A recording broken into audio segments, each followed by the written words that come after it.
Alright everybody, I'm Logan Allec, I'm a CPA. This is my stimulus update for Tuesday, July 7th. You may notice that behind me it does look a little bit different, and that is because we decided to get away this week.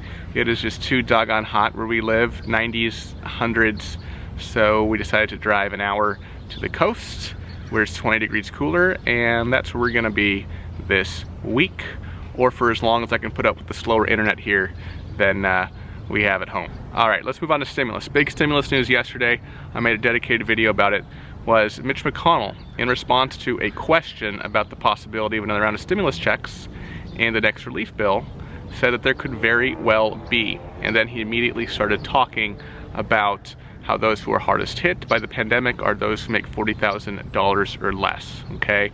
I made a whole video on that. You can see it right above my head if you missed it, okay? There was a tweet from Jeffrey Stein at the Washington Post, and again, this is just what some reporter heard, okay?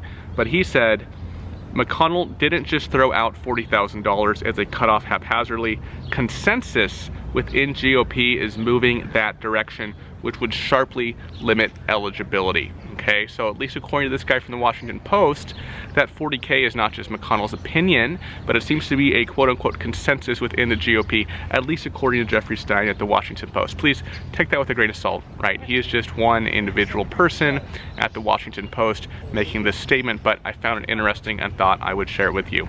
Also at the press conference yesterday, McConnell was talking again about liability protections. We know he's been talking about that for a few months now. He wants businesses that reopen to be protected from frivolous lawsuits saying like, oh, I got coronavirus while I was at your business, or I was employed at your business. McConnell said, unless you're grossly negligent or intentionally engaged in harmful behavior, you shouldn't be penalized by getting sued on top of everything else. So that'll be in there, I guarantee it. McConnell was also asked about more aid to state and local governments, and he said that is another category we'll be looking at. So really the only thing that McConnell has definitely said will be the next stimulus bill is that liability protection. He put a guarantee on it.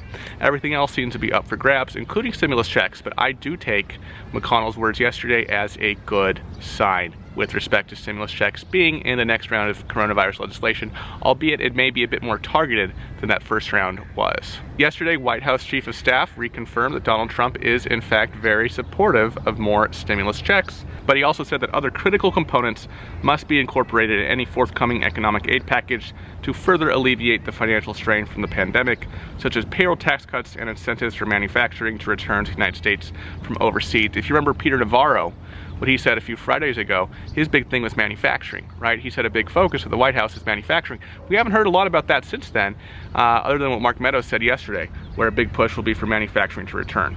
But in terms of stimulus, Mark Meadows said that President Trump has made it very clear he's supportive of another stimulus check. We probably don't need Mark Meadows to tell us that because we have heard those words from President Donald Trump himself, but it's good to know that this week the president hasn't changed his mind on that topic. I think it's unlikely that Trump will change his mind on that topic because, hey, it's an election year and it would look pretty unpopular for him to say, hey, yep, I support our stimulus check, and then to withdraw that support in a short time afterwards. There were some rumors that perhaps Vice President Mike Pence would lead the White House negotiations with the next COVID relief package rather than Steven Mnuchin, because many Republicans in Congress saw Steven Mnuchin as too lenient with the Democrats, but that doesn't seem to be the case.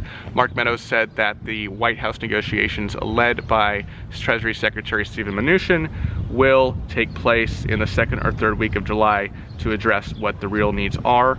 Meadows also said this will all be about the American worker. That is very interesting to me, and that's consistent with what Republicans' goal is, right? They are big on reopening the economy, maybe a little too bullish on reopening the economy, and they want to focus on the worker, getting people back to work. That's why I think McConnell's statement yesterday, he tied stimulus checks to workers in his mind, right? What does this mean for retirees? What does this mean for those who are out of the workforce, right? What does this mean for people who make $45,000 a year, who are not crushing it right now by any means? I don't know. We're gonna have to really see, because all we have right now is kind of just bits and pieces, but hopefully in the next couple of weeks we'll see a more coherent package from the Republicans, a coherent bill, and McConnell did in fact say as much yesterday. let's talk PPP for a second. I told you yesterday how you can access the PPP data. It looks like there's a lot of large companies that actually did receive PPP loans. I know that previously we saw that Ruth Chris got PPP loans, other large companies got PPP loans, companies like PF Chang's in fact got PPP loans. There's some drama right now that some members of Congress have an ownership or partial ownership of companies that received PPP loans. For example, KTAC Corporation, a Tulsa, Oklahoma-based operator of fast food franchises owned by Representative Kevin Hern, received a PPP loan between $1 and $2 million. This is a little bit scandalous because Hern himself wrote a letter advocating that the size of PPP loans available to franchisees be increased when he himself owns a corporation that owns restaurant franchises, right? So you can kind of see how some people might think, well, there's kind of a, you know, a special interest there with respect to this guy. All right, folks, that is my stimulus update for today. If anything else happens throughout the day, I'll be sure to keep you updated. Be sure to subscribe. You can hit the button right here to subscribe to the channel. Also, be sure to check out the family vlog. You can press the button right here to check that out. Also, check out some recent videos there at the bottom of the screen. Thank you so much for watching, and I'll see you next time. Bye-bye.